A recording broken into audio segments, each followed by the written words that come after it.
Most people who know me know that I've lived in Rochester the majority of my life. Outside of a few years after college spent on the West Coast, I'm an East Side girl. I grew up in Brighton. I lived in Pittsford for many years until recently moving to Penfield.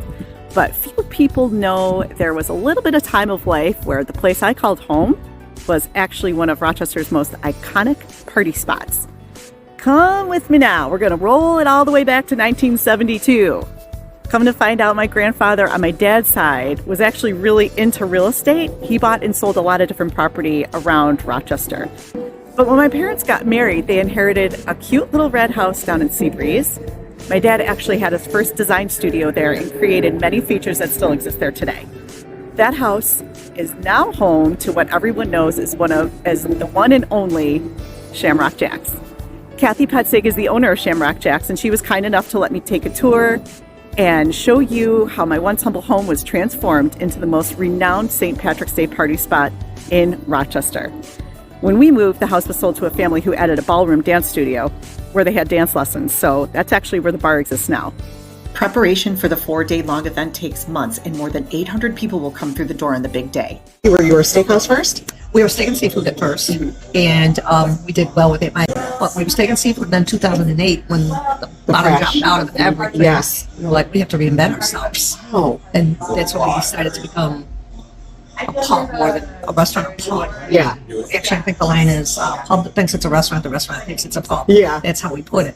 And then how many, so you have 6 bands that are going to be? There's each day.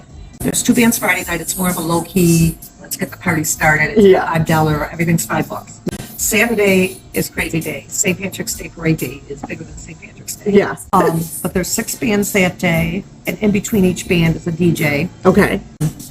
The Sunday after the parade day, it's my favorite event. Uh-huh. It's a kids event. Okay. We do a kids event in the morning, and this year I added a petting zoo. Oh, that's We have a awesome. tattoo artist, a face painter, we have a balloon twister, we have a musical guest. It's gonna be fun. I It's love totally it. free. Yeah. Gullah Sound Children's Center, they're doing a fundraiser here in the tent. They're gonna run bingo from 3 to 5 and then 6 to 8.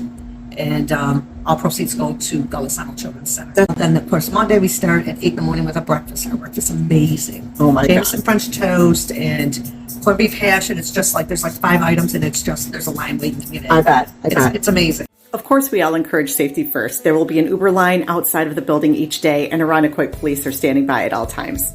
I loved how passionate Cathy is about this business after 22 years. She cares so much about her patrons, and it really shows. After our chat, she took me through the house and I got to reminisce a little bit. All the beams in the house were carved by my dad. The wine wall made of clay pipes that he installed is still there today. And you can see the stained glass behind one of my childhood pics that he did as well. It was such a fun time for me, and I'm so thankful I got to spend some time getting to know Cathy. I feel like we're always going to be connected. Check out Shamrock Jack starting this Friday for St. Patrick's Day kickoff.